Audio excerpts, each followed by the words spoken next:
ألم يجدك يتيما فآوى ووجدك ضالا فهدى ووجدك عائلا فأغنى.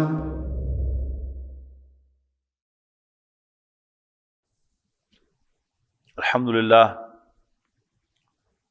للہ نحمده ونستعینه ونستغفره ونؤمن به ونتوکل علیہ ونعوذ باللہ من شرور انفسنا ومن سیئات اعمالنا من يهده الله فلا مضل له ومن يضلله فلا هادي له ونشهد ان لا اله الا الله وحده لا شريك له ونشهد ان سيدنا محمدا عبده ورسوله ارسله بالهدى ودين الحق ليظهره على الدين كله وكفى بالله شهيدا فصلى الله عليه وسلم تسليما كثيرا كثيرا اما بعد فاعوذ بالله من الشيطان الرجيم بسم الله الرحمن الرحيم يريدون ليطفئوا نور الله بأفواههم والله متم نوره ولو كره الكافرون. محترم حضرات، آپ کو یاد ہوگا کہ سیرت النبی کا جو مطالعہ ہم نے شروع کیا تھا اس میں ہم ہجرت مدینہ تک پہنچ گئے تھے کہ نبی اکرم صلی اللہ علیہ وسلم پر 40 سال کی عمر میں وحی کا آغاز ہوا، اور پہلے 3 سال آپ نے کھلے عام دعوت نہیں دی. اس کے بعد پھر آپ نے سر عام کوہ صفا پر چڑھ کر دعوت دی، اور اس میں آپ نے کوئی نعرے نہیں لگائے، یہاں تک کہ چیلنجنگ انداز میں اللہ اکبر کے نعرے بھی ثابت نہیں ہیں. جب کوئی نیا مسلمان ہوتا تھا تو اللہ اکبر پس کے آواز بلند کرتے تھے صحابہ کرام، لیکن یہ کہ ہم اللہ کو بڑا کریں گے، اللہ بڑا ہے، ان کی ضد میں چپکے سے وہ اپنا کام کر رہے تھے، لوگوں کے اندر ایمان پیدا کر رہے تھے، اللہ پر ایمان، آخرت پر ایمان، اور نبی اکرم صلی اللہ علیہ وسلم کی رسالت پر ایمان. جو لوگ آپ کے گرد جمع ہو رہے تھے، آپ ان کی تربیت فرما رہے تھے، اور ایک جملے میں وہ تربیت کیا تھی کہ ریئیکٹ نہ کرو، مارے کھاؤ، ہاتھ نہ اٹھاؤ، تمہاری کھال ادھیڑ دی جائے، تمہیں جان سے مار دیا جائے، تب بھی تم اپنے دفاع میں ہاتھ نہ اٹھاؤ. اور یہ بہت زبردست اسٹریٹجی تھی نبی اکرم صلی اللہ علیہ وسلم کی، اللہ تعالیٰ کی ہدایت کی روشنی میں، جس کے نتیجے میں صحابہ کرام پر تو تشدد ہوتا رہا مسلسل، لیکن نبی اکرم صلی اللہ علیہ وسلم کو چونکہ خاندان بنو ہاشم کی پروٹیکشن حاصل رہی، لہذا آپ پر براہ راست تشدد ما سوائے اکا دکا واقعات کے، وہ بھی انسٹنٹینیس واقعات ہیں، باقاعدہ کوئی پلانٹ نبی اکرم صلی اللہ علیہ وسلم پر تشدد نہیں ہوا. قریش کا پریشر ابو طالب پر برقرار رہا، ابو طالب نہیں مانا تو انہیں پورے خاندان کا بائیکاٹ کیا، اس نے کہا کر دو. 3 سال کا بائیکاٹ ہوا، محرم سن 790 سے لے کر محرم سن 1090 تک، اور باہر آتے ہی نبی اکرم صلی اللہ علیہ وسلم کو اسی سال 2 صدمے دیکھنا پڑے. ایک ابو طالب کا انتقال ہوا، اور دوسرے حضرت خدیجہ رضی اللہ تعالی عنہا کا انتقال ہوا. ابو طالب کے انتقال کے بعد ابو لہب خاندان کا سربراہ بنا، اور اس نے قریش کا وہ مطالبہ مانتے ہوئے نبی اکرم صلی اللہ علیہ وسلم کو خاندان بنو ہاشم سے نکال دیا. اس کے بعد نبی اکرم صلی اللہ علیہ وسلم طائف گئے. وہاں نہ صرف یہ کہ آپ کو پناہ نہیں ملی، آپ پر تشدد کیا گیا، بدترین تشدد، جس کے نتیجے میں نبی اکرم صلی اللہ علیہ وسلم کی زبان مبارک پر پہلی اور آخری مرتبہ اللہ تعالیٰ سے شکوہ ہوا. اس کے رسپانس میں میرے نزدیک نبی اکرم صلی اللہ علیہ وسلم کو معراج پہ بلایا گیا، آپ کی اشوئی کے لیے، اور آپ کو ری ایشور کرنے کے لیے کہ گھبرا مت، میں تیرے ساتھ ہوں. اور آتے ہی نبی اکرم صلی اللہ علیہ وسلم کو ٹھنڈی ہوا کا جھونکا آیا مدینہ منورہ سے، جو اس وقت یثرب تھا، بعد میں مدینہ النبی بنا، لہذا مدینہ منورہ کہلایا، لیکن اس وقت اس کا نام یثرب تھا۔ اس کے کچھ افراد 5 یا 6 بعض روایات کے مطابق، ان کو نبی اکرم صلی اللہ علیہ وسلم 11ویں سال کے حج کے دوران رات کی تنہائی میں، رات کے اندھیرے میں ملے، انہوں نے اسلام قبول کیا۔ اگلے سال 12 افراد آئے، آپ کے ہاتھ پر بیعت کی، تقوی کی بیعت، دینداری کی بیعت، اور ساتھ ہی حضرت مصعب بن عمیر کو لے گئے قرآن پڑھانے کے لیے، اور اس کے نتیجے میں اگلے سال 75 افراد آئے، آپ کے لیے ایک بڑی زبردست پیشکش لے کے آئے کہ اللہ کے رسول، آپ کے خاندان والوں نے آپ کو ڈس اون کر دیا ہے، آئیے اب ہمارے پاس تشریف لے آئیں، ہم آپ کی اسی طرح حفاظت کریں گے جیسے اپنے خاندان میں پیدا ہونے والے بچوں کی حفاظت کرتے ہیں۔ اور پھر 3 ماہ کے بعد ربیع الاول میں نبی اکرم صلی اللہ علیہ وسلم مدینہ منورہ منتقل ہو گئے تو ہجرت واقع ہو گئی۔ نبی اکرم صلی اللہ علیہ وسلم نے پہلے 6 ماہ میں 3 بڑے کام کیے۔ ایک، آپ نے مسجد نبوی کی تعمیر فرمائی، اور اس میں آپ نے خود تعمیر میں حصہ لیا، صرف سپروائز نہیں کیا، بلکہ بھاری بھاری پتھر بھی آپ نے اٹھائے اور بالکل جیسے ورکر ہوتا ہے اس طرح کام کیا۔ تو مسجد نبوی بنوائی نہیں، بنائی۔ دوسرا، آپ نے ایک مہاجر کو ایک انصاری کا بھائی بنا دیا۔ یہ انصاری کون ہے؟ یہ نصر سے بنا ہے مدد، انصار مددگار۔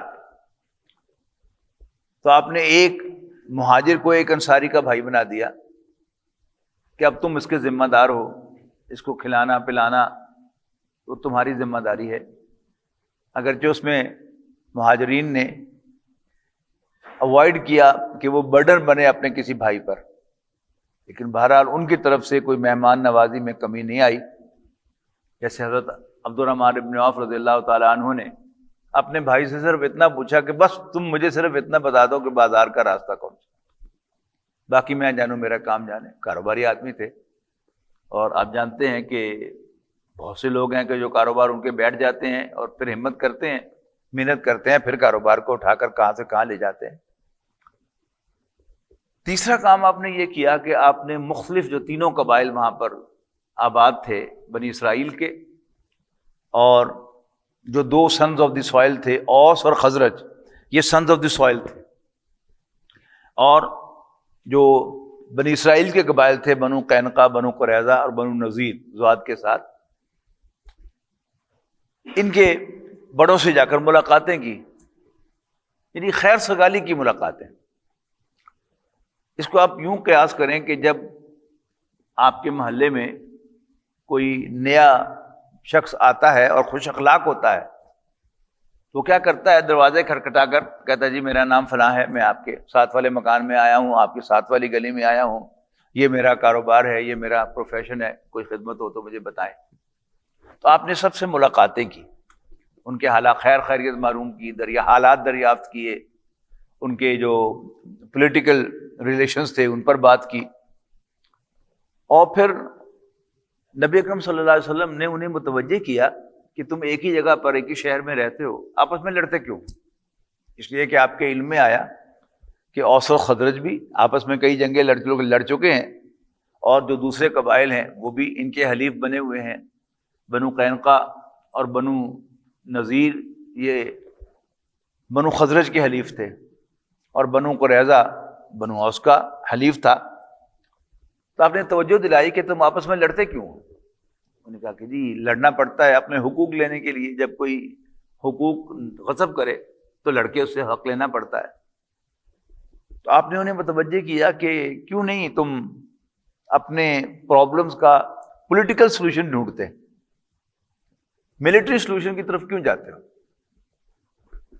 انہوں نے کہا کہ جی اس لیے جانا پڑتا ہے کہ وہ نہیں دیتا۔ انہوں نے کہا نہیں، پہلے کوشش کیا کرو تم کہ ٹیبل پر بیٹھ کر مسائل کو حل کیا کرو، اور یہ ویسے بھی ہماری عام زندگی کے اعتبار سے آپ اس کا تجربہ کر کے دیکھیں کہ آپ کے ساتھ کسی کا کوئی معاملہ ہو تو آپ چل کے جائیں اس کے گھر اور اس سے گفتگو کریں، اگرچہ اس میں بڑے ناخوشگوار واقعات بھی ہیں اکا دکا کہ انہوں نے باقاعدہ جان سے ہی مار دیا، لیکن ایسا ہو سکتا ہے کہ آپ اکیلے نہ جائیں، آپ جو ہیں وہ ایک دو آدمیوں کو لے کر اپنے ساتھ جائیں اور اطلاع دے کر سب کو بتا کر جائیں، اور پھر یعنی شو کرنے کے لیے کہ میں کہاں ہوں، وہاں ان کی جگہ پر پہنچ کر اپنے کسی بھائی عزیز دوست کو، بیٹے کو آپ ٹیلی فون کر کے بتا دیں کہ میں ادھر آیا ہوا ہوں، اس سے بھی ایک اگلا الرٹ ہو جاتا ہے کہ میں اس کو غائب نہیں کر سکتا۔ تو بہرحال جو گفت و شنید ہوتی ہے اس سے بہت سے مسائل حل ہو جاتے ہیں۔ تو نبی اکرم صلی اللہ علیہ وسلم نے متوجہ کیا کہ تم اپنے مسائل کو گفت و شنید سے کیوں حل نہیں کرتے؟ تو انہوں نے کہا پھر بھی اگر کوئی فریق زیادتی کرے اور فیصلہ نہ مانے تو آپ نے فرمایا کہ تم میں کوئی ایسا شخص نہیں ہے کہ جس کا فیصلہ سب مان لیں، ایسا کریڈیبل آدمی نہیں ہے تمہارے پاس۔ تو ان سے بہرحال ایک بہت بڑی غلطی ہوئی کہ انہوں نے کہا کہ وہ آپ ہی ہیں، اس لیے کہ بہرحال آپ کا جو سابقہ ریکارڈ تھا وہ تو یہی تھا کہ آپ نے کبھی جھوٹ نہیں بولا، آپ نے کبھی چیٹنگ نہیں کی، آپ کسی پر زیادتی نہیں کرتے۔ انہوں نے کہا پھر آپ پر ہمیں اعتماد ہے کہ آپ جو ہیں وہ صحیح فیصلہ کریں گے، اور پھر یہی معاہدہ ہو گیا کہ ہر قبیلہ انٹرنلی اٹونومس ہوگا، کوئی کسی دوسرے کے اندرونی معاملات میں دخل نہیں دے گا، لیکن جو انٹر ٹرائبل ایشوز ہوں گے ان کو ہم ٹیبل پہ بیٹھ کر پولیٹیکلی سالو کرنے کی کوشش کریں گے اور لڑائی کا آپشن نہیں لیں گے، اور اگر پھر بھی مسئلہ حل نہ ہو تو پھر محمد رسول اللہ صلی اللہ علیہ وسلم کا فیصلہ آخری ہوگا۔ یہ معاہدہ ہو گیا تو یوں نبی اکرم صلی اللہ علیہ وسلم نے مدینے کے اندر امن قائم کر لیا۔ اب آپ مدینے سے باہر نکلے، یعنی کیلنڈر جو بار بار میں کہتا ہوں کہ ذہن میں رکھیے گا، اس سے سیرت النبی آپ کو یاد رہے گی کہ 6 سال کی عمر میں والدہ کا انتقال، 8 سال کی عمر میں دادا کا انتقال، 25 سال کی عمر میں شادی، پھر 40 سال کی عمر میں وحی کا آغاز، پھر پہلے 3 سال جو ہیں وہ اوپنلی نہیں تبلیغ کی، پھر 5 نبوی میں ہجرت حبشہ، اور پھر 5 نبوی میں ہی حضرت حمزہ کا ایمان لانا، سن 6 نبوی میں حضرت عمر کا ایمان لانا، پھر 7 نبوی سے لے کر 10 نبوی تک شیب ابی طالب، اور پھر 10 نبوی میں باہر آ کر حضرت خدیجہ اور ابو طالب کا انتقال۔ یعنی یوں اگر اس کو آپ ذہن میں کیلنڈر کے ساتھ باندھ لیں تو انشاءاللہ آپ کو سیرت یاد ہو جائے گی، اور کسی بھی وقت آپ اس کو بیان کر سکیں گے۔ اسی طرح گھر میں اپنے بچوں کو اسی طرح چارٹ بنا کر آپ سیرت النبی جو ہے ان کو یاد کرا سکتے ہیں، تو انشاءاللہ یہ اور زیادہ باعث برکت ہوگا ہمارے گھروں کے لیے بھی اور ہمارے معاملات کے لیے بھی، کہ سیرت جو ہے وہ ہمارے گھر کے اندر جو ہے وہ یوں سمجھیے کہ آ جائے گی، نبی اکرم صلی اللہ علیہ وسلم کی سیرت ہمارے گھروں میں آ جائے گی۔ بہرحال ربیع الاول میں آپ نے ہجرت فرمائی، اور اس کے 6 ماہ کے بعد رمضان سن 1 ہجری، اب ہجری کیلنڈر شروع ہو گیا نا، سن 1 ہجری میں نبی اکرم صلی اللہ علیہ وسلم نے پہلی مہم روانہ فرمائی، فوجی مہم، مسلح افراد لیے، ان کو باقاعدہ جھنڈا دیا ان کے ہاتھ میں اور ان کو ایک طرف روانہ کیا۔ اس مہم کے امیر حضرت حمزہ بن عبد المطلب نبی اکرم صلی اللہ علیہ وسلم کے چچا تھے، اور اس میں ایک نفری تھی جو آپ کو دی گئی تھی۔ اگلے مہینے شوال میں پھر ایک مہم آپ نے روانہ فرمائی، اس کے بعد پھر 3 مہینے جو ہیں وہ حرمت والے ہیں، ذی القعدہ، ذی الحج اور محرم، ان میں کوئی مہم نہیں بھیجی۔ پھر اس کے بعد سفر سے آپ نے مہمات روانہ شروع کی، دوبارہ کرنی۔ تو غزوہ بدر سے پہلے آپ نے 8 مہمیں روانہ فرمائی، جن میں سے 4 میں نبی اکرم صلی اللہ علیہ وسلم بنفس نفیس شریک ہوئے۔ اچھا، ان مہمات کا مقصد کیا تھا؟ اگر آپ کے ذہن میں سعودی عرب کا رفلی نقشہ ہو، اب سعودی عرب کا نقشہ دیکھیں تو آپ کو آسانی سے سمجھ میں آ جائے گا انشاءاللہ کہ سعودی عرب ایک ٹرائنگل کی جانب ہے، کہ براڈ بیس ہے یمن، اور پھر اس کے بعد کیا ہے، اوپر جو ہے وہ یوں کر کے ٹیپر ہوتی ہے، بالکل کونا تو نہیں ہے لیکن بہرحال ایک سیمی مثلث کی شکل جو ہے وہ آپ کو نظر آتی ہے سعودی عرب کی، کہ اوپر ٹاپ پر بائیں جانب آپ کو پھر فلسطین ملے گا، اس کے آگے پھر ایجپٹ نظر آئے گا، رائٹ پہ آپ جائیں گے تو پھر ساتھ عراق ہوگا، عراق کے بعد پھر ایران ہوگا، پھر افغانستان اور پاکستان آ جائے گا. یہ نقشہ آپ کے ذہن میں ہو تو بڑی آسانی سے سمجھ میں آئے گی بات.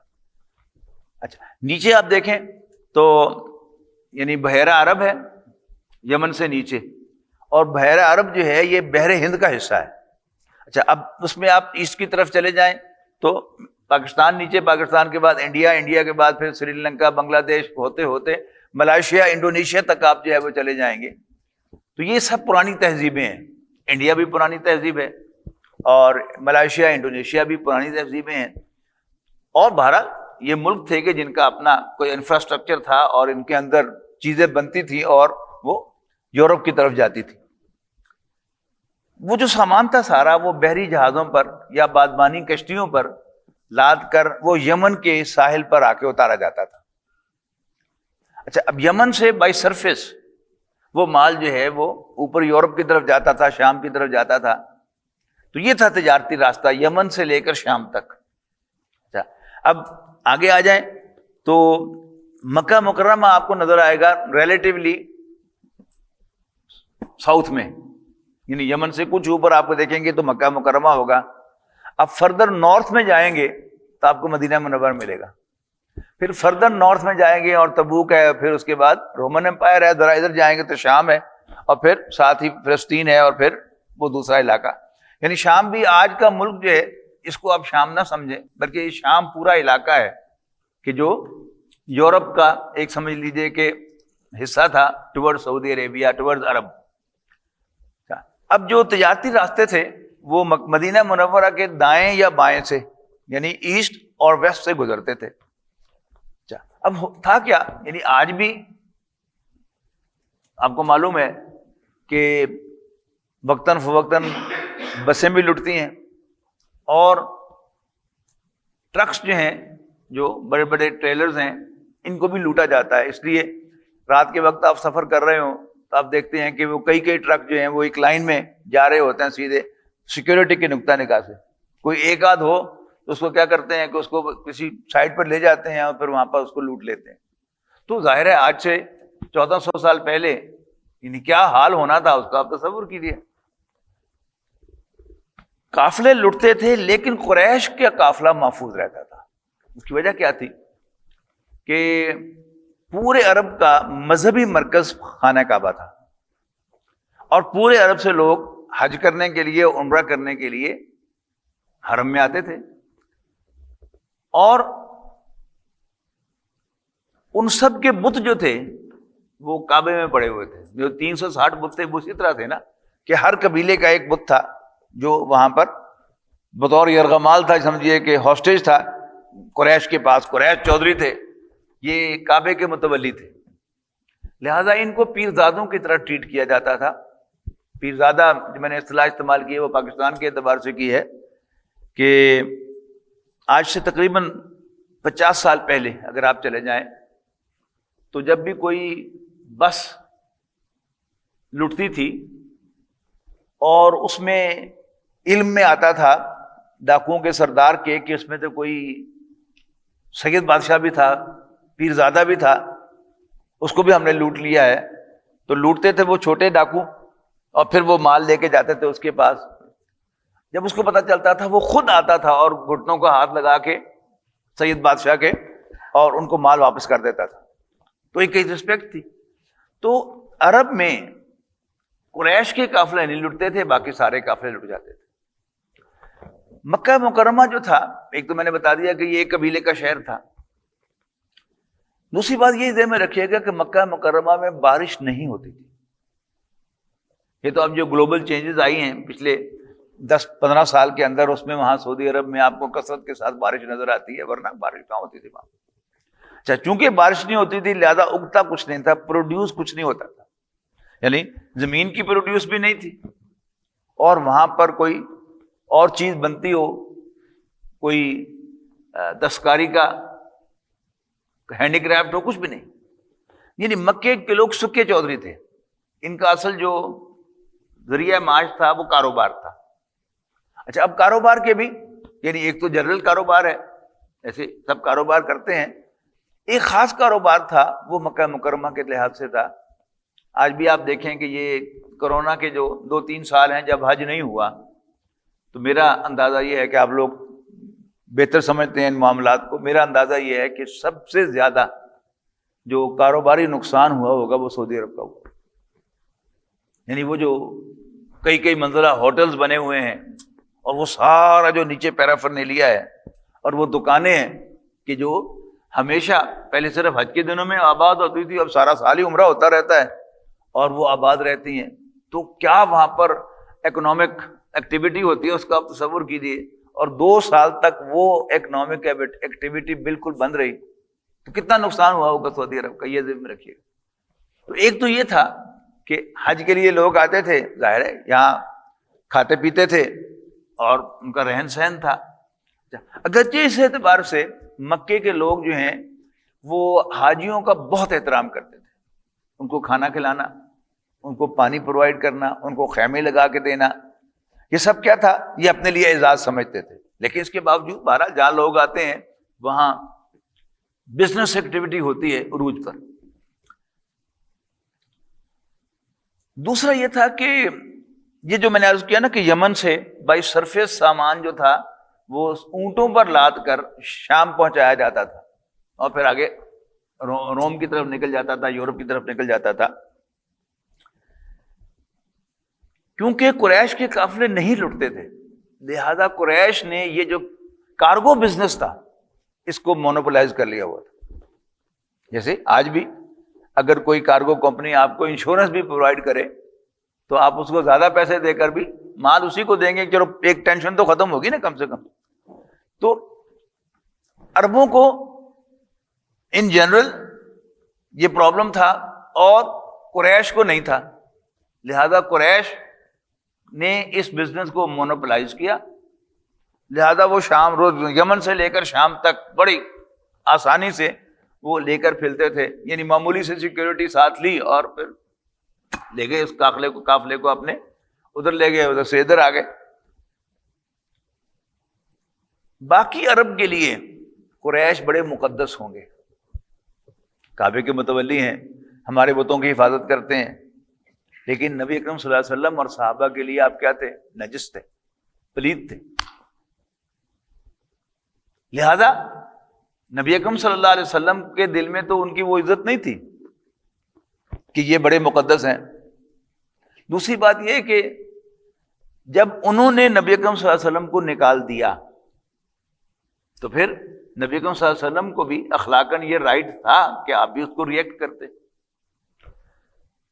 نبی اکرم صلی اللہ علیہ وسلم کو مکہ مکرمہ سے نکال کر قریش سمجھے ہوں گے کہ شاید جان چھوٹ گئی ہماری، لیکن نبی اکرم صلی اللہ علیہ وسلم نے قریش کو اپنی پریزنس کا احساس دلایا 2 طرح سے. ایک تو وہ جو تجارتی راستے تھے ان پر اپنے آدمی بھیجے، مسلح افراد جو ہیں آپ کے راستے میں کھڑے ہوں جن کو آپ پہچانتے ہوں. بڑی مزے کی بات یہ ہے کہ حضور صلی اللہ علیہ وسلم نے بڑی ذہانت کا ثبوت دیا کہ ان تمام مہموں میں آپ نے صرف مہاجرین کو بھیجا، انصار کو نہیں بھیجا، جن کو قریش نام بنام پہچانتے ہو کہ یہ حمزہ ہے، یہ فلانا ہے، یہ فلانا ہے، یہ فلانا ہے، اور مسلح ہے اور راستے میں کھڑے ہیں، کیا کرنے کے لیے کھڑے. اب ظاہر ہے کہ یہ خبریں انہوں نے جا کر پہنچائی مکہ مکرمہ کہ فلاں جگہ پر حمزہ کھڑا تھا کچھ لوگوں کو لے کر، مسلح تھے وہ لوگ، پھر فلاں جگہ پر یہ فلاں صحابی جو تھا وہ کھڑا تھا، فلاں پر فلاں کھڑا تھا. یہ کیا تھا؟ یہ حضور صلی اللہ علیہ وسلم کا ایک سائلنٹ میسج تھا جو آپ نے ان کو پہنچایا کہ میں زندہ ہوں اور میں تمہارے تجارتی راستوں کو کاٹ سکتا ہوں. اور وہ تجارت کیا تھی؟ وہ ان کی شہرک تھی، گویا میں تمہاری شہرک کاٹ سکتا ہوں. دوسرا آپ نے پیغام یہ دیا کہ صحابہ کرام کو یہ انسٹرکشن دے کر بھیجا کہ راستے میں جو قبیلے پڑیں ان کو ان کی طرف دوستی کا ہاتھ بڑھانا میری طرف سے کہ وہ میرے الائز بن جائیں، میرے اتحادی بن جائیں. اگر کسی قبیلے نے معذرت کی تو پھر ان کو دوسرا آپشن دے دینا. وہ معذرت کیا ہوتی تھی وہ تو سمجھ لیں کہ ہم سمجھتے ہیں کہ محمد بہت شریف آدمی ہے، لیکن چونکہ محمد کی دشمنی صلی اللہ علیہ وسلم قریش کے ساتھ ہے اور قریش کو ناراض کرنا ہم افورڈ نہیں کر سکتے. جیسے آپ کے سامنے مثال ہے نا کہ ایران سے پائپ لائن پاکستان اور انڈیا کی طرف جانی تھی، پاکستان سے گزر کر. امریکہ نے آنکھ دکھائی، اس لیے کہ بہرحال یہ ڈرامہ ہے یا حقیقت ہے، میں تو ڈرامہ ہی سمجھتا ہوں، کہ امریکہ نے ایران کو اپنا دشمن ڈکلیئر کیا ہوا ہے، لیکن حقیقت میں تو دشمن نہیں ہے. یہ ایک بڑی لانگ ٹرم پلاننگ ہے کہ وہ جو نبی اکرم صلی اللہ علیہ وسلم نے خبریں دی ہیں کہ خراسان سے جھنڈے چلیں گے اور وہ جا کر فلسطین میں نصب ہوں گے، تو افغانستان سے خراسان سے جو جھنڈے چلیں گے تو وہ کہاں سے گزر کر فلسطین جانے ہیں؟ وہ ایران سے گزر کر فلسطین جانے ہیں. اور ایران کو ایک ایسی سلطنت کے طور پر، ایسے بفر زون کے طور پر مینٹین کیا ہوا ہے اللہ کے دشمنوں نے، تاکہ یہ ان جھنڈوں میں رکاوٹ بن سکے. بہرحال یہ تو ضمنی بات تھی. تو انہوں نے کہا جی ہم قریش کو ناراض کرنا افورڈ نہیں کر سکتے. قریش کے اگینسٹ اگر ہم آپ کے الائی بنیں گے اور آپ کی دشمنی قریش کے ساتھ ہے تو اٹ مینس کہ ہم قریش کے اگینسٹ جو ہیں وہ کھڑے ہوں گے، یہ ممکن نہیں.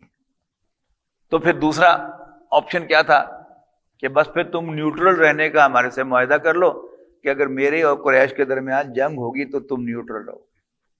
اچھا اب اس کو آپ انالائز کریں کہ یہ کیا چیز تھی کہ نبی اکرم صلی اللہ علیہ وسلم نے ان کو اکنامکلی بلاک کرنے اور پولیٹیکلی آئسولیٹ کرنے کی کوشش کی کہ قریش الگ تھلگ ہو جائیں، کوئی ان کا اتحادی نہ رہے، یا وہ میرا اتحادی بن جائے یا نیوٹرل ہو جائے. تو یہ بہت بڑا موو تھا نبی اکرم صلی اللہ علیہ وسلم. اب قریش بھی بیوقوف تو نہیں تھے، لہذا انہوں نے بالکل صحیح سمجھا کہ یہ محمد ہمیں چیلنج کر رہے ہیں صلی اللہ علیہ وسلم، اور وہ ہماری شہرک پر بھی ہاتھ ڈال رہے ہیں اور ہمیں پولیٹیکلی بھی آئسولیٹ کر رہے ہیں پورے عرب سے. لہذا وہ بجا طور پر نکلے مکہ مکرمہ سے نبی اکرم صلی اللہ علیہ وسلم پر اٹیک کرنے کے لیے. یہ غزوہ بدر ہے.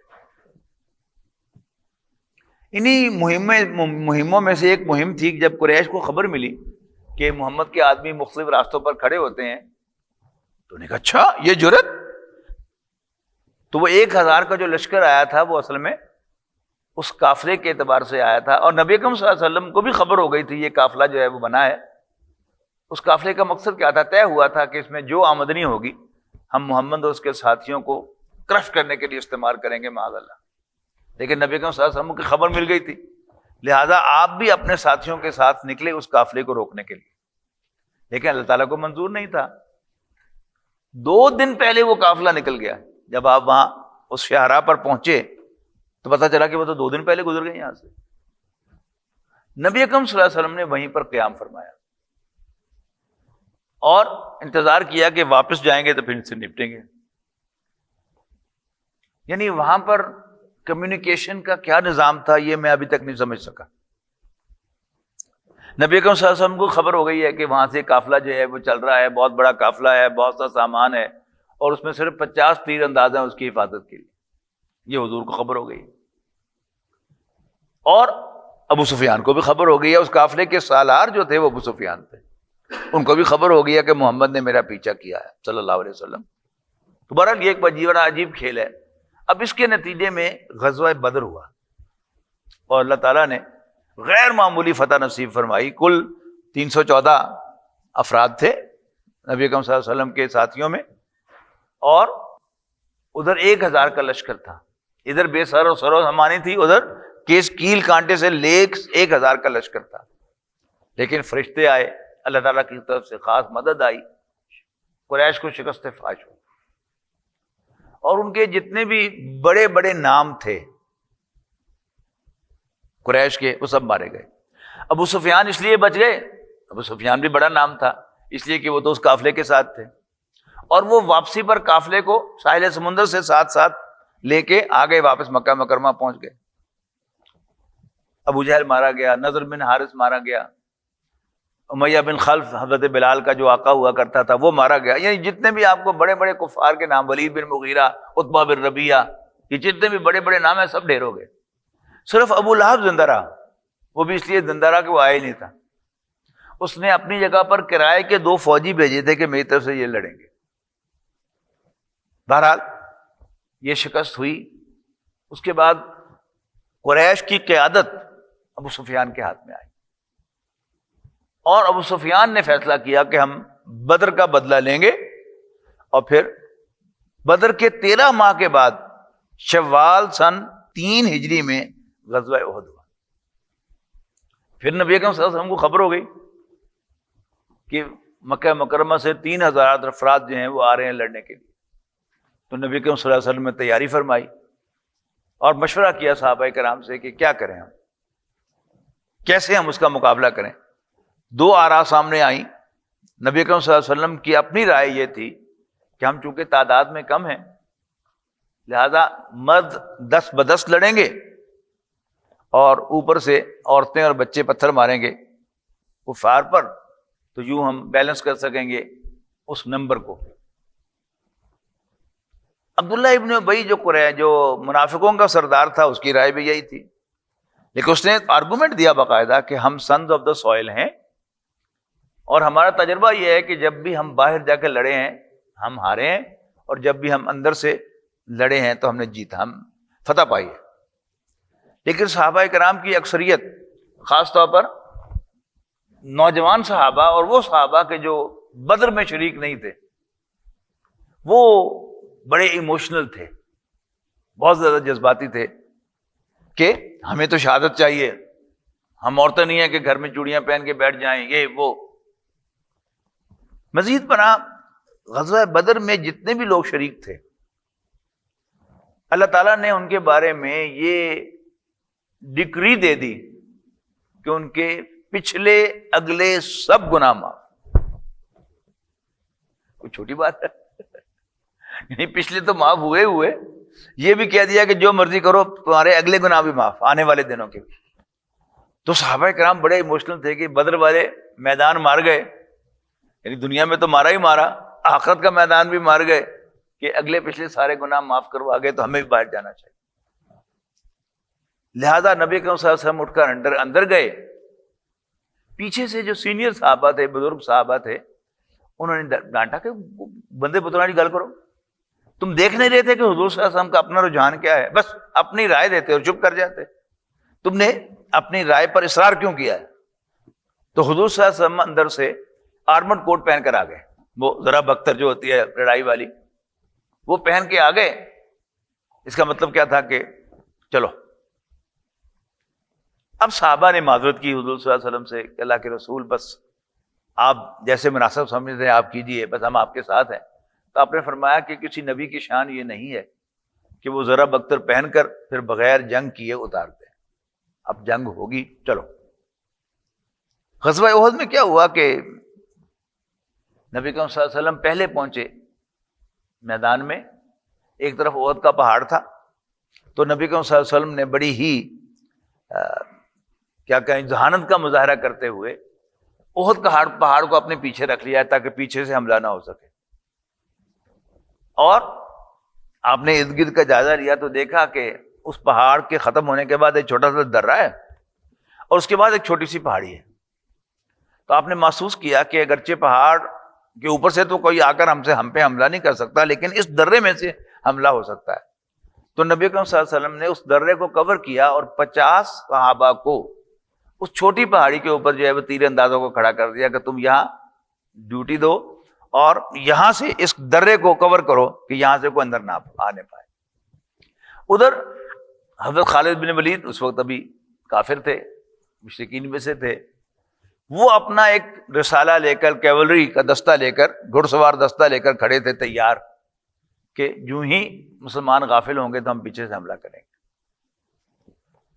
ان 50 تیر اندازوں پر نبی صلی اللہ علیہ وسلم نے ایک کمانڈر میں مقرر کر دیے, اور کمانڈر کا مطلب کیا ہے کہ اس کی اطاعت کی جائے گی, اور انسٹرکشن دی کہ تم یہاں سے نہ ہلنا, خواہ تم دیکھو کہ ہم سب شکست کھا گئے ہیں اور شہید ہو گئے ہیں اور پرندے ہماری بوٹیاں نوچ رہے ہیں. پہلے ہی حلے میں مسلمانوں کو فتح مل گئی اور قریش بھاگ گئے اور مسلمانوں نے مال غنیمت سمیٹنا شروع کر دیا. اب جو اوپر 50 اور تیر انداز کھڑے تھے انہوں نے اپنے کمانڈر سے کہا چلیے پھر. انہوں نے کہا کیوں کیوں کیوں؟ انہوں نے کہا اللہ کے رسول نے کہا تھا کہ اگر شکست ہو جائے تو بھی تم یہاں سے نہ ہٹنا. لیکن کمانڈر نے کہا کہ ان کا آپ کا مطلب یہ تھا کہ کسی بھی صورت میں نہیں، خواہ فتح ہو یا شکست ہو، لیکن تم نے یہاں سے نہیں ہلنا. لیکن 35 افراد نیچے اتر آئے. حضور صلی اللہ علیہ وسلم کے حکم کی تو انٹرپریٹیشن کر لی کہ ہم نے حضور کا حکم نہیں توڑا. آپ نے کہا تھا اگر ہم سب شہید ہو جائیں. اب تو سچویشن ہی بدل گئی، اب حضور کا حکم اپلیکیبل نہیں ہے. یہاں اصل میں جو غلطی ہوئی وہ کیا تھی کہ اصل اطاعت جو ہوتی ہے وہ اپنے کمانڈر کی ہوتی ہے. یعنی آپ اس آرگنائزیشن میں بھی یعنی آپ سمجھتے ہیں کہ جو طریقہ کار ہے وہ کیا ہے کہ جو ہائر باس ہے وہ ڈائریکٹ جو ہے وہ جو ورکر ہے اس کو حکم نہیں دیتا، تبھی ڈسپلن صحیح ہوتا ہے. اگر اس ڈسپلن کو توڑا جاتا ہے تو پھر آرگنائزیشن میں فرق آتا ہے. فوج میں تو ہوتا یہی ہے، کبھی GHQ کبھی کسی سپاہی کو یا کسی میجر کو خط نہیں لکھے گا. وہ خط ہوگا وہ تھرو پراپر چینل آئے گا، پہلے کور میں آئے گا، پھر کور سے بھی یونٹ میں آئے گا، پھر اس فوجی کو ڈیلیور کیا جائے گا. یہی اصل میں ڈسپلن کا اصل طریقہ ہے. اصل اطاعت جو ہوتی ہے اپنے امیڈیٹ باس کی ہوتی ہے. اور جہاں بھی یعنی ہائر باسز کے ساتھ رابطے رکھے جائیں تو اس کا مطلب ہوتا ہے کہ وہ آدمی جو ہے وہ اس ڈسپلن کو خراب کر رہا ہے. اس کی میں مثال دیا کرتا ہوں کہ وہ شخص کے جو ہائر باس کے ساتھ زیادہ تعلقات رکھے، اس کا مطلب ہے اس نے کام نہیں کرنا. اس کی بڑی زبردست مثال میرے سامنے آئی کہ ہمارے دوست ہیں، ڈاکٹر ہیں، وہ کہتے ہیں کہ جی جنرل یعقوب علی خان صاحبزادہ یعقوب علی خان جو ہمارے فارن منسٹر بھی رہے ایک طویل عرصے تک، یہ لیفٹیننٹ جنرل تھے اور chief of general staff CGO. تو یہ فوج میں چیف آف آرمی اسٹاف کے بعد سب سے زیادہ پریسٹیجیس عہدہ شمار ہوتا ہے. ان کا بھانجا جو تھا وہ سلیکٹ ہو گیا آرمی میں اور وہ کاکول میں ٹریننگ کے لیے چلا گیا. وہ کاکول میں ٹریننگ میں اتوار کی چھٹی تھی تو وہ پنڈی آیا تو اس نے کہا چلو ماموں کو بھی سلام کرتا جاؤں. تو ماموں کے گھر چلا گیا. ماموں نے بڑا زوردار لنچ کھلایا اور کھانا کھلانے کے بعد اسی ٹیبل پر بیٹھے ہوئے ایک gentleman, as long as you are in the army and I am in the army you will not visit my house any more. اب بظاہر یہ بڑی روکھی سی بات لگتی ہے، لیکن بات پتہ ہے کہ اس میں کیا ہے کہ اصل اطاعت جو ہے امیڈیٹ باس کی ہوتی ہے. اب کوئی مسئلہ جو ہے وہ ماموں سے ڈسکس کرے گا، ماموں اس میں اپنی رائے دیں گے اور اس کا جو لوکل کمانڈر ہے وہ اس سے کچھ مختلف رائے رکھے گا تو یہ کہے گا ماما ہی تو یہ کہہ رہے سن، تینوں پتا کہ لیفٹیننٹ جنرل صاحب کو زیادہ پتا ہے. تو یہ جو ہے کہ وہ لنک جو ہے وہ بائی پاس نہ ہو، وہ اپنے امیڈیٹ باس کو جواب دے. ہو تو اصل جو اطاعت ہے وہ امیڈیٹ باس کی ہوتی ہے. تو وہاں کیا کیا انہوں نے، اپنے امیڈیٹ جو کمانڈر نبی کریم صلی اللہ علیہ وسلم نے مقرر کیے تھے ان کے حکم کی نافرمانی کرتے ہوئے نیچے اتر آئے. باقی رہ گئے 15. اب جو نیچے گھڑ سوار دستہ تھا 100 یا 200 افراد جو گھوڑوں پر سوار تھے، ان کی بھی آپ مہارت کا اندازہ لگائیے کیسے زبردست وہ گھڑ سوار بھی تھے اور تیر انداز بھی تھے. انہوں نے تیز رفتار گھوڑوں پر آتے ہوئے نیچے سے تیر چلائے اور ان 15 میں سے 14 صحابہ کو شہید کر دیا. بات تو اصل کی غلطی کیا ہوئی کہ انہوں نے نبی کریم صلی اللہ علیہ وسلم کے حکم کی تو اپنی سی انٹرپریٹیشن کر لی جو ان کے دل میں آیا، لیکن جو امیڈیٹ باس تھا اس کی سامنے کھڑے ہو کے خلاف ورزی کی. یعنی جو غائب ہوتا ہے مسئلے سے، اللہ اور اس کے رسول میں بھی یہی فرق ہے نا کہ جو منکرین حدیث ہیں وہ قرآن مجید کو مرضی سے انٹرپریٹ کرتے ہیں، لیکن حدیث چونکہ زیادہ وضاحت کر دیتی ہے لہذا وہ انہیں بارے میں نہیں آتی. تو اصل اطاعت جو ہوتی ہے وہ امیڈیٹ باس کی ہوتی ہے. نتیجہ کیا نکلا؟ فتح شکست میں بدل گئی. 70 صحابہ شہید ہو گئے اور ان میں حضرت حمزہ بھی شہید ہو گئے، حضرت مصعب بن عمیر بھی شہید ہو گئے اور بہت سے انصاری صحابی شہید ہو گئے. فتح شکست میں بدل گئی. نبی اکرم صلی اللہ علیہ وسلم شدید زخمی ہوئے، آپ پر غشی طاری ہوئی اور مشہور بھی ہو گیا کہ آپ کی شہادت ہو گئی ہے معاذ اللہ. یہ سارا کا سارا معاملہ ہوا یہ سن 3 ہجری میں ہوا. سن 4 ہجری میں بھی بڑی جنگ نہیں ہوئی، لیکن چھوٹی چھوٹی مہمیں بے شمار ہیں. آپ سیرت کی کوئی بھی کتاب اٹھا کے پڑھیں تو آپ حیران ہوں گے تک آن ایوریج ہر 10-15 دن کے بعد کوئی نہ کوئی مارکا ہے، کوئی نہ کوئی جنگ ہے، چھوٹی بڑی، لیکن بحیثیت مجموعی بڑی جنگ وہ سن 4 ہجری میں نہیں ہوئی، لیکن 4 ہجری میں بھی اور 5 ہجری کے آغاز میں بھی قریش نے بھرپور سفارت کی، اور جو عرب کے مختلف قبائل تھے ان کے ساتھ سفارتی رابطے کیے، اور انہیں آمادہ کیا کہ ہمیں انورٹڈ کاماز میں کہہ رہا ہوں اس فتنے کو ختم کرنا ہے، معاذ اللہ نبی اکرم صلی اللہ علیہ وسلم کو آؤ تم بھی ہمارا ساتھ دو۔ نتیجہ کیا نکلا؟ سن 5 ہجری میں 12,000 کا لشکر آ کر مدینہ منورہ کا محاصرہ کر کے بیٹھ گیا۔ اب مدینہ کی کل آبادی بھی 12,000 نہیں تھی، لیکن 12,000 کا لشکر آ گیا۔ نبی اکرم صلی اللہ علیہ وسلم نے صحابہ کرام سے مشورہ کیا، تو وہاں آپ کو ایک صحابی نے بڑا زبردست مشورہ دیا کہ خندق کھود لیں، ایک ٹرینچ بنا لیں۔ مدینہ منورہ کے 3 اطراف اونچے پہاڑ تھے اور باغات تھے کھجوروں کے، یعنی ہم عام طور پر جس کھجور کے درخت سے واقف ہیں وہ تو سنگل ٹرنک کا درخت ہے، وہ اوپر جا کے اس کے پتے ہیں، لیکن جہاں بہت زیادہ کھجوریں ہوتی ہیں تو وہاں ایک ہی جڑ سے کئی پودے نکل رہے ہوتے ہیں یوں، اور ایک ذرا اونچا بھی نکلا ہوا ہے۔ اچھا، جب یہ درخت ہوں گے بالکل ساتھ ساتھ لگے ہوئے تو اس میں سے گزرا نہیں جا سکتا، یہاں تک کہ گھوڑا نہیں گزر سکتا، اونٹ نہیں گزر سکتا، اس لیے کہ وہ اونچے ہیں اور زمین میں سب ملے ہوئے ہیں، اوپر جا کے علیحدہ ہو رہے ہیں، نیچے زمین میں ملے ہوئے ہیں۔ تو قریش جب وہاں پہنچے مدینہ منورہ کے باہر تو وہ ایک دم حیران ہو گئے کہ آگے خندق کھدی ہوئی تھی، اور خندق اتنی چوڑی اور اتنی گہری تھی کہ کوئی تیز گھڑ سوار جو ہے وہ بھی اس کو پھلانگ کے نہیں جا سکتا، لازماً درمیان میں اترنا پڑے۔ وہ اترے گا بیچ میں تو اوپر سے سامنے مسلمان فوج جو ہے وہ تیار کھڑی ہے، تیر انداز تیار کھڑے ہیں، وہیں پر وہ حملہ کر دیں۔ صرف ایک جو شخص تھا بڑا پہلوان تھا، وہ دعوے کے ساتھ آیا ایسی تیسی، وہ نیچے اترا اور اس نے کہا کہ آؤ میدان میں، تو پھر حضرت علی رضی اللہ تعالیٰ عنہ نیچے اترے اور پھر انہوں نے اس کو واصل جہنم کیا۔ 1 مہینے کا محاصرہ رہا، اس کے بعد پھر اللہ کی خاص مدد آئی۔ وہ مدد کیا تھی؟ آپ نے سب نے یقیناً سفر کیا ہوگا حجاز کا، مکہ مکرمہ مدینہ منورہ کا، کہ مدینہ منورہ میں سردیوں میں خاصی ٹھنڈ ہوتی ہے۔ اچھا، اب رات اور زیادہ ٹھنڈی ہوتی ہے، جب ہوا چل جائے، یہ تو بڑا ہوتا ہے نا کہ آپ مکے سے آئے، مکے میں سخت گرمی تھی، اور آپ آئے تو رات کو پہنچے اور صبح فجر کی نماز میں آپ انہی کپڑوں میں جن میں مکہ مکرمہ سے آپ آئے تھے، آپ صبح فجر کی نماز پڑھنے چلے گئے، اور جب نماز پڑھ کے نکلے تو وہاں ٹھنڈی ہوا چل رہی تھی، وہیں پر زکام ہو جاتا ہے اور پھر انسان جو ہے بستر پہ پڑ جاتا ہے۔ تو ٹھنڈ تو ویسے ہی ہوتی ہے، ہوا کیا کہ رات کو شدید آندھی آئی۔ ایک تو ونڈ فیکٹر سے چل میں اضافہ ہو جاتا ہے 2-3 ڈگری کا، دوسرا یہ ہوا کہ ان کے خیمے جو تھے وہ اکھڑ گئے، وہ اکھڑے تو 12,000 کے لشکر کا کھانا بن رہا تھا، اب کتنی دیگیں چڑی ہوئی ہوں گی اس کا آپ اندازہ لگائیں، ان خیموں کو آگ لگ گئی، دیگیں الٹ گئیں، یعنی فجر کی نماز تک سب میدان صاف ہو گیا۔ اللہ تعالیٰ کی خصوصی مدد تھے۔ تو نبی اکرم صلی اللہ علیہ وسلم نے اعلان فرما دیا کہ یہ آخری موقع تھا کہ کفر ہم پہ چڑھ کے آیا تھا، اب ہم پیش قدمی کریں گے۔ اب وہ پیش قدمی کا آغاز کیسے ہوا کہ سن 6 ہجری میں نبی اکرم صلی اللہ علیہ وسلم کو اللہ نے ایک خواب دکھایا، اور نبی کا خواب ہمیشہ سچا ہوتا ہے۔ وہ خواب کیا تھا کہ آپ اپنے ساتھیوں کے ساتھ عمرہ کر رہے ہیں۔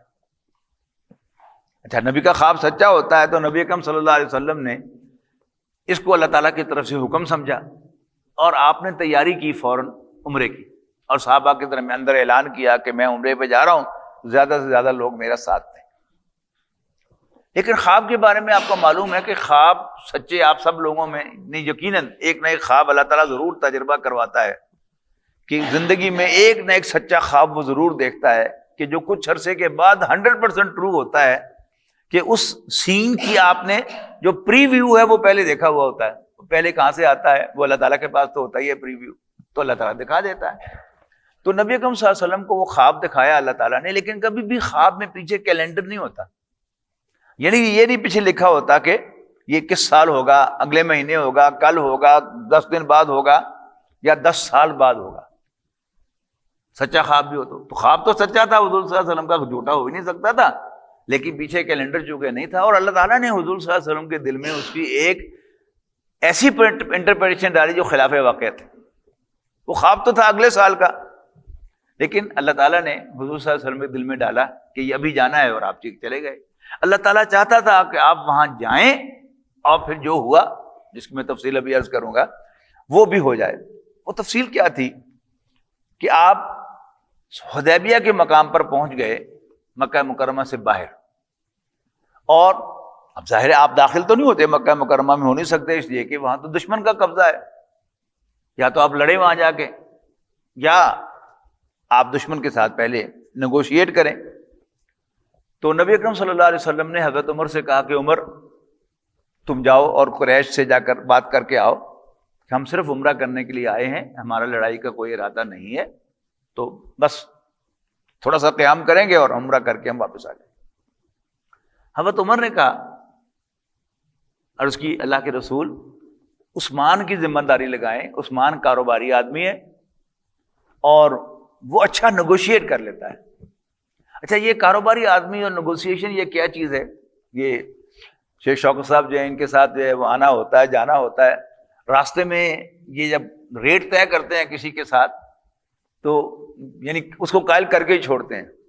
مجھے پرانا ایک واقعہ یاد آتا ہے کہ جب انجمن خدام القرآن نئی نئی بنی تھی تو ہماری مجلس منظمہ میں فیصلہ ہوا کہ ایک عربی کلاس ہم منعقد کریں رات کے اوقات میں، اور اس کو ریکارڈ کریں تاکہ وہ پبلک بھی ہو سکے. تو ہمارے ایک ساتھی شیخ امین صاحب ہیں، انہوں نے کہا کہ میٹنگ کے بعد ڈاکٹر سویرے آنا، میرا ایک بھانجا ایک کام کرتا ہے ویڈیو دا، تو چلیں گے اپن وہ کو.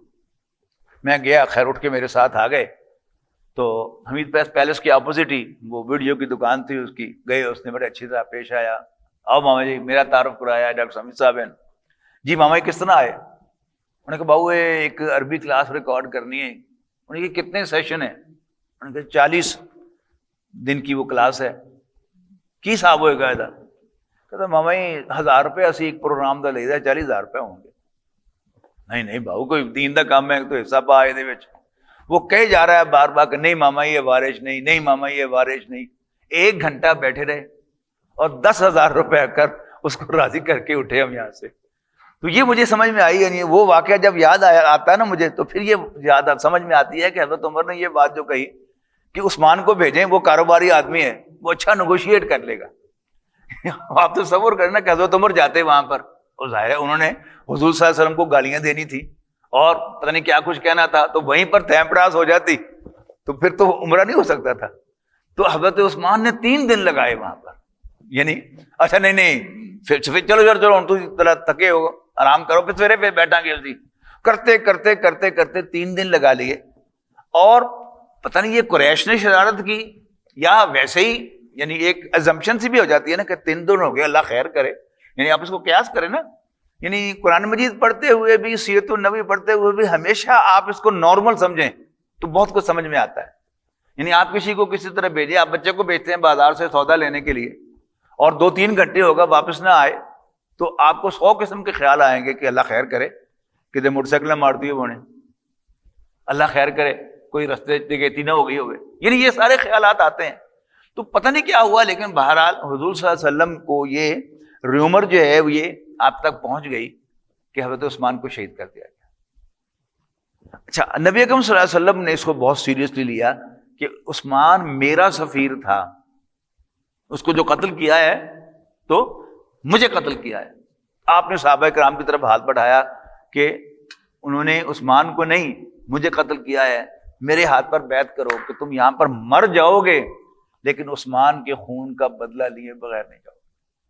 لہذا اس کو بیعت رضوان کہلاتی ہے نا. یہ قرآن مجید میں کہا گیا ہے کہ اللہ تعالیٰ ان سے راضی ہو گیا کہ جو آپ کے ہاتھ پر درخت کے نیچے بیٹھ کے بیعت کر رہے تھے، تو ان کو بیعت رضوان کہا جاتا ہے. اور یہ اصل میں بیعت علی الموت تھی، مرنے کی بیعت. اچھا اب جب 1 بائی 1 صحابہ کرام آ رہے ہیں، حضور صلی اللہ علیہ وسلم کے ساتھ مرنے کی بیعت کر رہے ہیں، اور دور سے ظاہر ہے قریش بھی ان کے اپنے ریڈارز جو ہیں اور اپنے ان کے جو مخبری ہیں وہ پھر رہے ہیں اور یہ اطلاع پہنچ رہی ہے کہ وہاں تو بیعت ہو رہی ہے، اور یہ بھی اندازہ ہو گیا کہ بیعت کس بات کی ہو رہی ہے، اب لڑنے کی بیعت ہو رہی ہے۔ اب قریش نے محسوس کیا کہ ہم لڑنے کی پوزیشن میں نہیں ہیں، لہذا سہیل بن عمرو، ان کا جو فورن ریلیشن کا بڑا ایکسپرٹ تھا اور نیگوسیشن کا بڑا ماسٹر تھا، وہ آیا نبی اکرم صلی اللہ علیہ وسلم کے پاس قریش کے نمائندے کے طور پر، اور اس نے کہا کہ جی بہت ہو گیا، دونوں طرف ہم بہت سے بندے قتل کروا چکے، تو کیوں نہ ہم 10 سال کے لیے معاہدہ کر لیں کہ ہم 10 سال تک جنگ نہیں کریں گے، اور یہ ہمارے لیے بڑی بے عزتی ہے کہ آپ عمرہ کریں ہمارے سامنے، پلیز اس دفعہ آپ چلے جائیں واپس، اگلے سال آپ آئیں طے شدہ تاریخوں میں، ہمیں پہلے معلوم ہوگا، ہم شہر خالی کر دیں گے، پہاڑوں پر چلے جائیں گے، لہذا اس لیے کہ ہم دیکھ نہیں سکتے کہ آپ لوگ جو ہیں وہ ہماری موجودگی میں عمرہ کر رہے ہیں۔ آپ نے فرمایا ٹھیک ہے۔ اب معاہدہ جو ہے وہ لکھا جانے لگا، اس نے ساری جو تجویزیں دی وہ سب مسلمانوں کے اور حضور صلی اللہ علیہ وسلم کے خلاف تھی، اور نبی اکرم صلی اللہ علیہ وسلم ہر ایک کو مانے چلے جا رہے ہیں، ہر ایک کو مانے چلے جا رہے ہیں، ہر ایک کو مانے چلے جا رہے ہیں، یہاں تک کہ کیا ہوا کہ ایک بڑی، یعنی سب سے پہلی تو یہی بڑی بہت ہی زیادہ سخت بات تھی مسلمانوں کو دبانے کے لیے کہ اس دفعہ آپ عمرہ کیے بغیر واپس چلے جائیں، یہی بہت بڑی بات تھی، مسلمانوں کے لیے بڑی ڈپریشن کی بات تھی، لیکن حضور صلی اللہ علیہ وسلم یہ مان گئے۔ ہوتا نا، یہ جو آپ کے ساتھی ہوتے ہیں، بعض اوقات آپ ایک بڑا ڈیسیژن لیتے ہیں لیکن آپ کے ساتھی بڑے کانفیڈنٹ ہوتے ہیں کہ ایڈی ویسی رہے ہوئے نہیں، پیچھے ہٹنے کی ضرورت نہیں، نبڑ لوا کیسی۔ اب صحابہ کرام بڑے ایموشنل، حضور مانتے چلے جا رہے ہیں، مانتے چلے جا رہے ہیں۔ پھر ایک شک آئی کہ اگر کوئی شخص مکہ مکرمہ سے اسلام لا کر مدینے آئے گا اسلام قبول کر کے تو آپ اسے واپس کریں گے لازماً، لیکن اگر آپ کا کوئی بندہ پھر کر مکے آئے گا تو ہم اسے واپس نہیں کریں گے، حضور نے وہ بھی مان لی۔ اچھا، یہ شک طے ہو گئی تو سہیل بن عمرو جو نیگوشیٹ کرنے کے لیے آیا تھا، اس کا بیٹا وہ زنجیروں میں قید تھا، وہ آ گیا اور اس نے کہا کہ اللہ کے رسول ابھی معاہدہ لکھا نہیں گیا تو آپ مجھے پہلے رکھ لیں۔ آپ نے فرمایا ٹھیک ہے۔ سہیل بن عمرو نے پروٹیسٹ کیا، اس نے کہا جی اگرچہ لکھا نہیں گیا، زبانی طے تو ہو گیا ہے۔ آپ نے فرمایا ہاں تم ٹھیک کہتے، آپ نے واپس کر دیا۔ اس پر حضرت عمر رضی اللہ تعالیٰ عنہ کو بڑا طیش آیا اور بڑے میری غصے میں آئے، اللہ کے رسول السنا علی الحق، کیا ہم حق میں نہیں ہیں؟ آپ نے فرمایا بلا۔ تو پھر کہا کہ یہ ہم تھلے لگے کیوں صلح کر رہے ہیں ان کے ساتھ؟ آپ نے فرمایا صبر۔ ایک شک تھی صرف کہ جو برابری کی بنیاد پر تھی، وہ کیا تھا؟ وہ عرب کا اور قریش کا اوور کانفیڈنس تھا۔ وہ یہ تھی کہ عرب کا کوئی بھی قبیلہ آزاد ہوگا، وہ چاہے تو قریش کا الائی بن جائے، چاہے تو محمد رسول اللہ کا الائی بن جائے صلی اللہ علیہ وسلم۔ یہ برابری کی تھی ایک شک۔ اچھا، اب قریش کو یہ کانفیڈنس تھا کہ عرب کا کون سا قبیلہ ہوگا جو جرت کرے گا کہ وہ نبی صلی اللہ علیہ وسلم کے ساتھ دوستی کرے، آپ کا الائی بنے۔ لیکن ہوا کیا کہ عرب کا ایک قبیلہ تھا بنو خزاعہ اور ایک قبیلہ تھا بنو بکر، ان دونوں کی آپس میں دشمنی تھی۔ بنو بکر پہلے سے قریش کا حریف تھا، بنو خزاعہ نے بوڑھ کر حضور صلی اللہ علیہ وسلم سے دوستی کا ہاتھ بڑھا لیا اور الائی بن گیا۔ قریش نے کہا تہاڈی ایسی تیسی ہم سب سکھاواں گے۔ اگلے سال پھر اس معاہدے کے مطابق عمرہ قضا ہو گیا اور قریش نے بنو بکر کو اکسایا کہ تم رات کے اندھیرے میں حملہ کرنا بنو خزاعہ پر، ہم بھی تمہاری مدد کریں گے اور ان کو سبق سکھائیں گے کہ انہوں نے ہمارے دشمن کے ساتھ کیوں دوستی کی، بندے مار دیے۔ وہ فریاد لے کے آئے نبی اکرم صلی اللہ علیہ وسلم کے پاس کہ آپ کی دوستی ہمیں بہت مہنگی پڑی ہے، تو آپ ہمیں خون بہا دلائیں گے یا کیا ہماری مدد کریں گے؟ آپ نے پیغام بھیجا قریش کو کہ تم نے یہ حرکت کی ہے، بھی نو، اب تم خون بہا دو گے یا تم نے معاہدہ توڑ دیا ہے۔ تو فتح ہوتی ہے جب انسان کوئی بہت بڑا گین کرتا ہے تو ایک نشہ ہوتا ہے فتح کا، بڑا ہائی اسپرٹ میں ہوتا ہے۔ تو ابو سفیان نے کہا کہ جاؤ کہہ دو محمد کو ہم نے معاہدہ توڑ دیا ہے صلی اللہ علیہ وسلم۔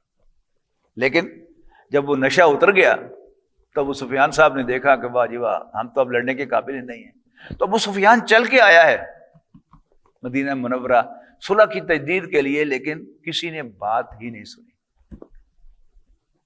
اور اگلے سال پھر مکہ مکرمہ فتح ہوا۔